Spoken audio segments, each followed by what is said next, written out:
Hello, welcome back to Guitar Solo Dojo. Jason Moore here. I had a viewer request that I break down that last lick in Little Dreamer, which that song is full of cool licks, but that last lick is always a strange one, and it's very, very weird tone-wise. And it's one that's really, really tricky to figure out exactly what he's doing. And I've seen a lot of transcriptions, and none of them really quite capture, I don't think, what he's actually doing. So I'm going to give a shot at that today, but we're going to cover all the licks in there. So starting with the first one, and all the cool licks come in during the choruses. So we've got that first chorus, we got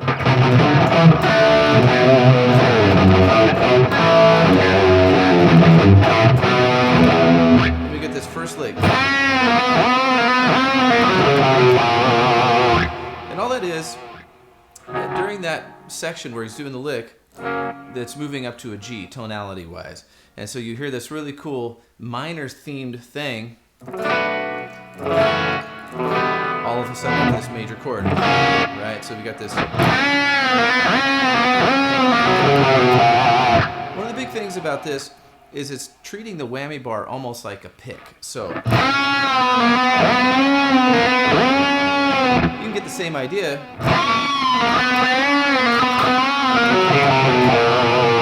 But the idea is he's just using that whammy to restate the note, basically.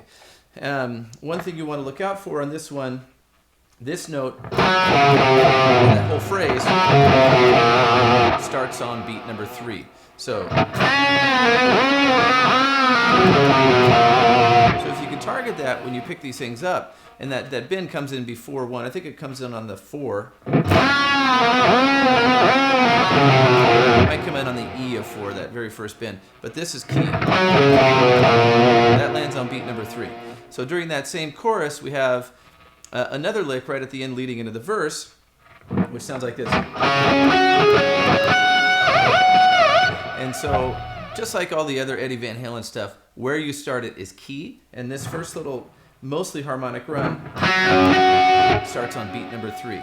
And one distinction between basically all the last time he does the licks in the choruses is that we have this bottom F part, right?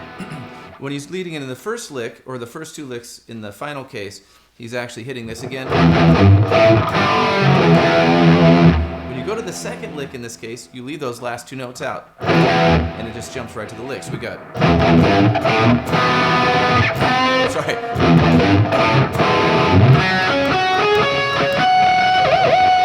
And just making sure that this one starts on 4, you'll be safe. But if you add in these 2 notes, it sets you back timing-wise, so make sure not to add those 2.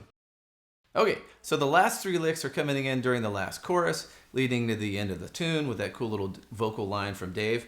And the first one starts the same as far as the setup goes. And then that's leaving these 2 notes in here, right? And then we've got this lick, which is just a hair after the beat number 4 starts. So it's like a 16th note rest, I think.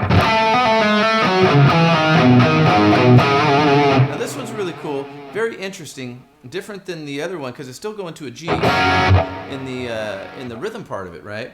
But before we had these cool little G riffs. This actually goes to a G minor. Then we go to like this C sus4. And whether or not he was actually thinking in terms of that, I don't know, it doesn't really matter. It just sounds really cool. So we have this coming on 4, 2, 3. The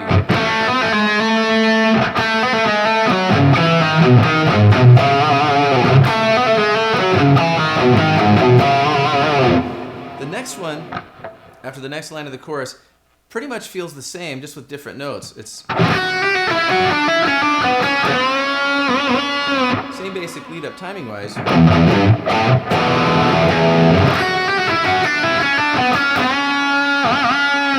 of course little whammy at the end of it.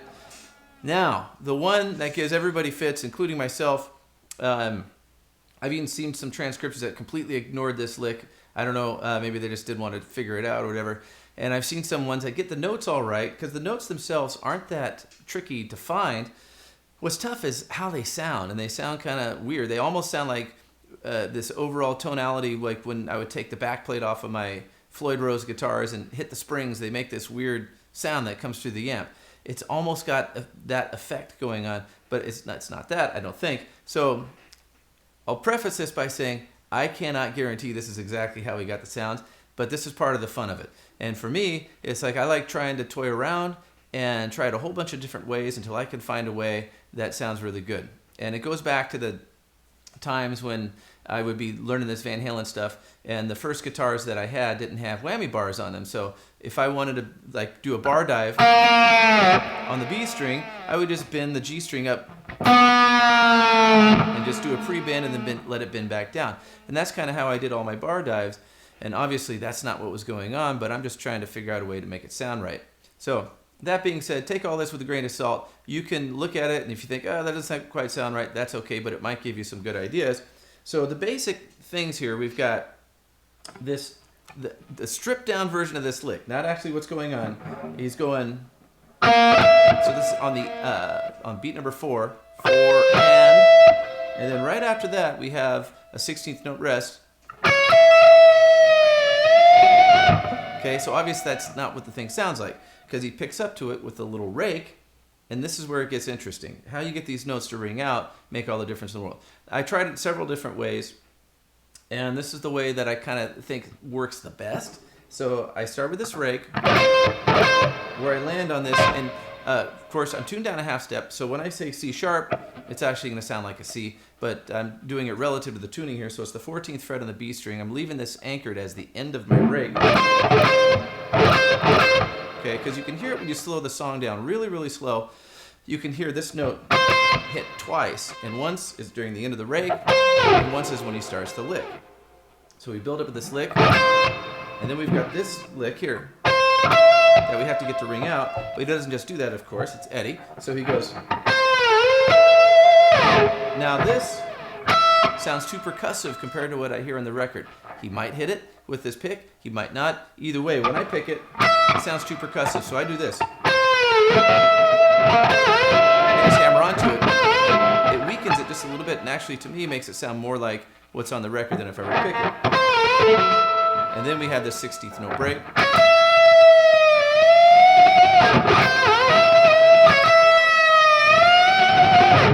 And when I listen back to the record, objectively, I can hear minor differences as far as the tone quality goes, but it's pretty close.